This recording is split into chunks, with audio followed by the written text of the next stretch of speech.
ngayong araw nagpunta kasi kami sa sa Tomas Morato. Actually, inatid ko lang si Mrs. doon. Tapos pabalik, dumaan ako sa shop kasi yung father ko tsaka yung tito ko, meron silang shop ng signages, mga Artcom advertising, yung shop name. Tapos napag-utusan ako kasama yung best friend ko, napag-utusan kami magpapalit ng gulong nung BMW. So hindi ko na-expect na ako yung magdadrive nung motor. Ang sarap sa experience.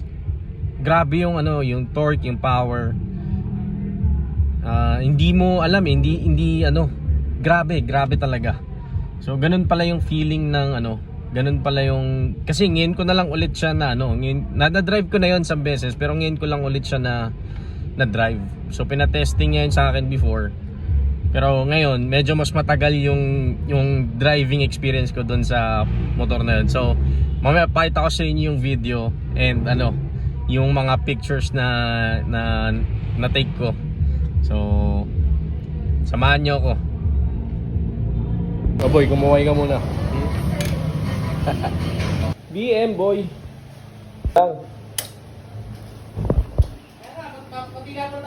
Okay, papainitin ko lang.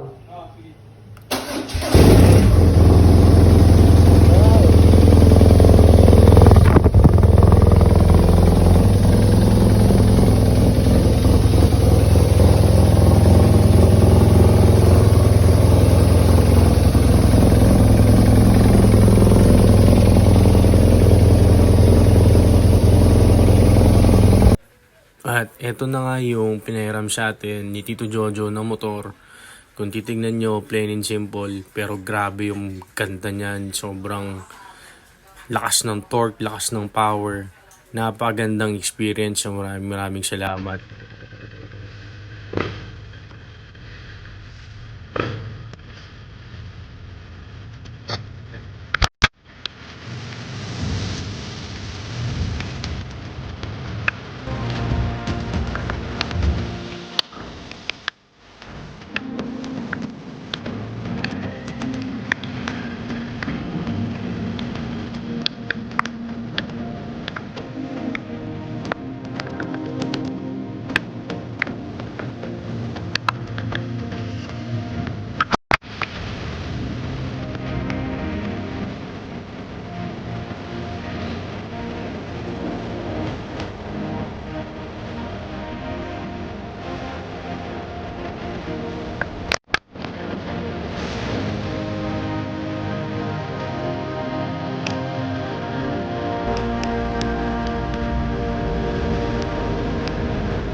So ayun, medyo inabot tayo ng ulan kasi hindi naman talaga dapat ako magmumotor.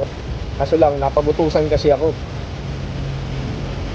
Hindi rin naman nakapagpapalit ng gulong dahil yung shop na pinuntahan namin hindi rin kaya, dahil kailangan daw i-jack, hindi daw kaya ng paddock nila. Ibuntads ko na lang kaya to.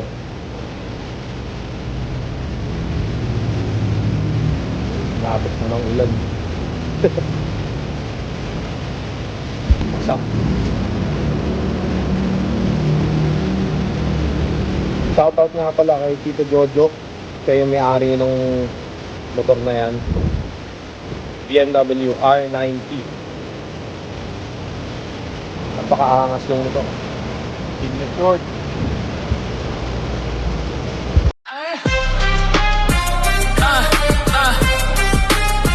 Listen up,